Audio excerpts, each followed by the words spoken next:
ఈ ఎంసెట్ లేదా ఎఫ్సెట్లో మంచి ర్యాంక్ రాని విద్యార్థులకు బెస్ట్ ఆల్టర్నేటివ్ సిఎస్ఈఎంఏ కోర్సులు అడ్మిషన్లు జరుగుతున్నవి. ఓకే, నన్ను గెలిపిస్తే ఆలూరును డెవలప్ చేస్తానని హామీ ఇచ్చారు కదా ఎన్నికల్లో.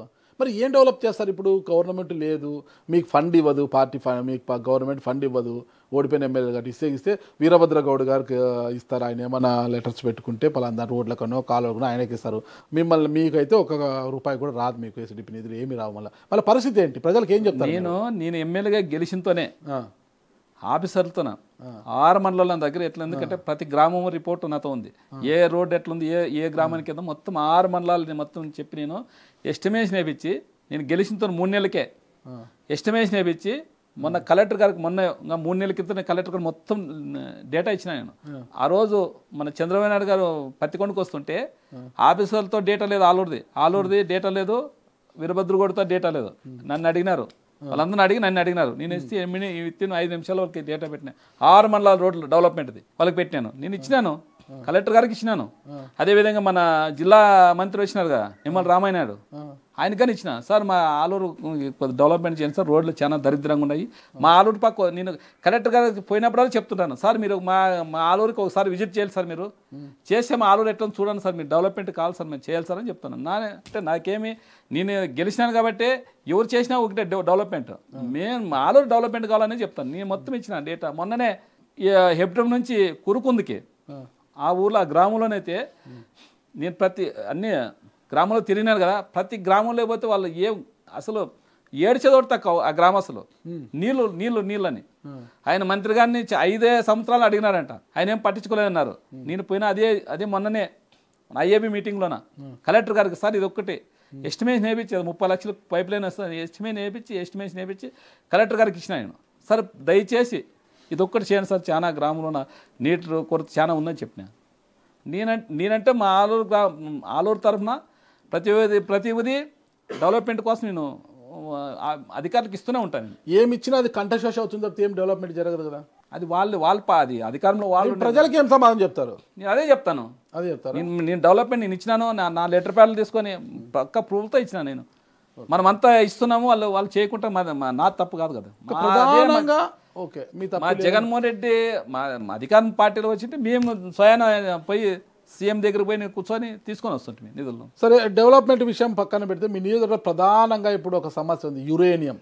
కపటాల పరిధిలో యురేనియం తవ్వకాలు చేస్తూ ఉంటారు. ఇప్పటికే నమూనాలు సేకరించే పనులు ఉన్నారు. ప్రతి భూముల్లో కూడా పెద్ద పెద్ద గోయిలు పెట్టేశారు. రైతులంతా వ్యతిరేకిస్తున్నారు. వామపక్షాలంతా వాళ్ళకి మద్దతుగా నిలబడ్డాయి. దాని గురించి మీ కామెంట్ ఏంటి? అసలు మీ కామెంట్ పోయినాం కదా, సపోర్ట్ ఇచ్చినాం కదా మేము పోయినాము. అంతా మొత్తం మన రాష్ట్రం అంతా మొత్తం ఏ ఛానల్ చూసినా మందే వచ్చింది. ఆ రోజు పోయినా ఒప్పుకునే ప్రసక్తి లేదు. అడిగిన యురేనియం తవ్వకాలు తగిలితే క్యాన్సర్లు వస్తాయి, బొబ్బలు పెరుగుతాయి, అంత మంటలు పుడతాయి, నీళ్ళు కలుషితం అయిపోతుంది అని మా గ్రామస్తులు మొత్తం అందరు చెప్పినాను. చెప్పిన దానికి అవగాహన మనం చెప్పిన దానికి మొత్తం ఆ గ్రామస్తులు అలర్ట్గా ఉన్నారు. వాడు మాత్రం యురేనియం తవ్వకాలు జరిగినిచ్చే ప్రసక్తి లేదు. ఎప్పుడన్నా కానీ అక్కడ వాళ్ళ గ్రామస్తులు ఏమైనా వచ్చినా నేను ఇమీడియట్గా వెళ్ళిపోయి వాళ్ళకి సపోర్ట్ ఉంటాం. ఆడ మాత్రం తవనిచ్చే ప్రసక్తి ఉండదు. మీ బాస్ పైన ఎఫ్బిఐ కేసులు పెడుతున్నారు. ఇప్పుడు అదానీ కేసులు, సెకీ కేసులు మొత్తం కూడా కరెంటు దానికి సంబంధించి విద్యుత్కి సంబంధించి మొత్తం అదానీ కేసులు అన్నీ కూడా బనాయించారు కదా. మీరు ఇలా అందరూ ఎదురు తిరుగుతా పోతే మీ మీద కూడా కేసులు పడతాయి కదా. పెట్టండి, ఏమవుతాయి కేసులు? అవి కొత్తగా ఏముందని పెడతారు నా మీద? ఏముందని పెడతారు? ఇప్పుడు మీ మీద కేసులు లేవు? కేసు లేదు నా మీద. ఏముంది? మేము అంతా రైల్వేకి జిఎస్టీ కడతాం అంతే. నా మీద ఏముంటుంది? 18% జిఎస్టీ కడతాం మేము. ఇంక నా మీద ఏముంటుంది కేసు? మాకేమైనా ఇల్లీగల్ ఏమైనా దందాలు ఉంటాయి కదా మా మీద కేసు పెట్టేది. వాళ్ళు నన్ను ఏం చేసుకోలేరు. ఏమి డెవలప్ చేయకుండా 2029 ఎన్నికల్లో జగన్మోహన్ రెడ్డి గారు మళ్ళీ మీకు టికెట్ ఇస్తే ప్రజల ముందుకు ఏ విధంగా వెళ్తారు? ఇదే చెప్తామని, చంద్రబాబు డెవలప్మెంట్ మేము చెప్తున్నాము, చంద్రబాబు కలిసినా కానీ ఆయన పట్టించుకోలేము, మన ఆరును చిన్న చూపు చూసినా అదే చెప్తాము. వాళ్ళ మీద కదా, మాది కాదు కదా అధికారం ఉండేది. ఇప్పుడు మీరు గెలిచిన తర్వాత మీకే ఆఫర్ రాలేదా అధికార పార్టీ నుంచి, కూటమి నుంచి? ఫస్ట్ గెలిచినప్పుడు వచ్చింది, అని ఇప్పుడు మళ్ళీ రాలేదా? ఇప్పుడేం రాలే. నువ్వు ఒక్కడేంది ఏం చేస్తావు అక్కడ ఇటువైపు వచ్చేసి? అట్లేం లేదు. వాళ్ళకే దేంటి కూడా 164 మంది ఉన్నారు. వాళ్ళు మమ్మల్ని తీసుకుని ఏం చేస్తారు? వాళ్ళకే ఎన్ని వాళ్ళు కొట్లాడబట్టి మీరే చూస్తున్నారు. వాళ్ళకే కుస్తీలు పడుతున్నారు, ఎమ్మెల్యేలు కుస్తీలు పడుతున్నారు. ఇప్పుడు చూస్తున్నాము ఆదినారాయణ రెడ్డి, జేసీ ప్రభాకర్ రెడ్డి గారు వాళ్ళకే పడుతుంది. మమ్మల్ని ఏం చేసేది? Adinarayana Reddy BJP, TDP.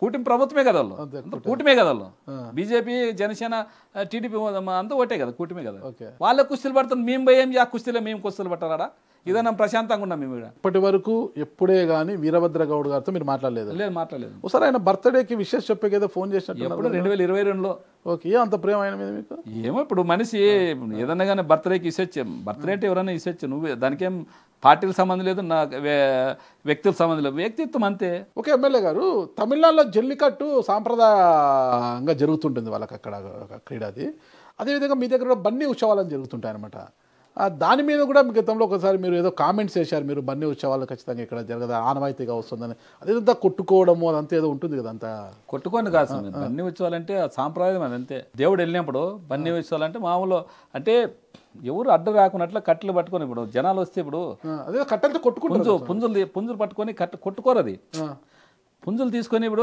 జనాలు దేవుని మీదకి వస్తారని మామూలు కట్టెలు పట్టుకొని లైన్ పోతుంటారు అంతేని మళ్ళీ అది కొట్టుకోవడం అనేది ఆనవాయితీగా వస్తుంది అది మామూలు అది కొట్టుకోవడం కాదు అది కొట్టుకోవడమే చూపించారు చాలాసార్లు టీవీలలో కూడా కొట్టుకోవడం గాయాలు అవుతున్నాయి అది ఇది అంటే మామూలు వ్యక్తిగతం ఏమైనా ఉంటే వాళ్ళు చేసుకుంటారు తప్ప అసలు బన్నీ ఉత్సవాలు అంటే మామూలు సాంప్రదాయబద్ధంగా మామూలు అంతా దేవుని ఎత్తుకొని మొత్తము అక్కడ కొండ మీద దిగి అక్కడ పోయి ఇక్కడ కిందకు వచ్చి అక్కడ వచ్చి మళ్ళీ తీసుకొని పోయి అక్కడ కార్యక్రమం చెప్తారు అక్కడ ఏమో పంటలు ఎట్లా అప్పటి నుంచి సాంప్రదాయబద్ధంగా వస్తుంది అందుకని అప్పటి నుంచి అదే వస్తుంది కానీ అది కొట్టుకోవడం కాదు అది సాంప్రదాయబద్ధంగా జరిగేది గతంలో కపట్రాల వెంకటనాయుడు కుమార్తె బుజ్జమ్మ గారిని వైసీపీలో టికెట్ ఇస్తామని ఇక్కడ తీసుకొచ్చారు ఎవరు రామసుబ్బారెడ్డి గారు ఆమెకు టికెట్ మీకే అమ్మాయి సారి బీసీకి వెళ్ళాలనుకున్నాం వాల్మీకి సమాజం కింద మీకు టికెట్ ఇస్తామని ఆమెను పార్టీలోకి తీసుకొస్తే ఏదో చిన్న చిన్న కారణాల వల్ల ఆమెను పక్కన టికెట్ మీకే అన్నారు తిరిగి ఆమె టీడీపీ సొంత గుట్టికి వెళ్ళిపోయింది టీడీపీలోకి వెళ్ళినా కూడా ఎన్నికల సమయంలో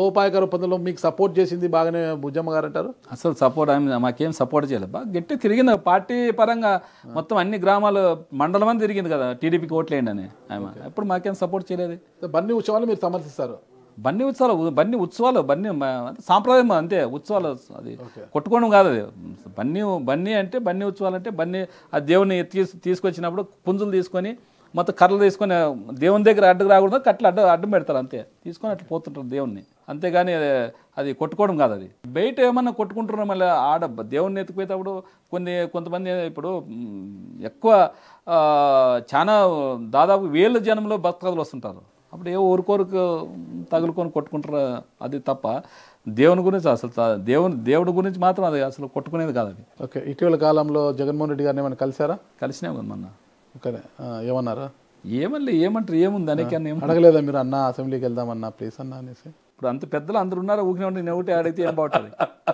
ఎవరో ఒకరు అడగాలి కదా అడిగినాను సార్ పోతే బాగుంటుంది సార్ అన్నాము ఆయన అదే అన్నాడు ఎందుకు అబ్బా మనకి పోయినా కానీ 2 నిమిషాలు ఇస్తారు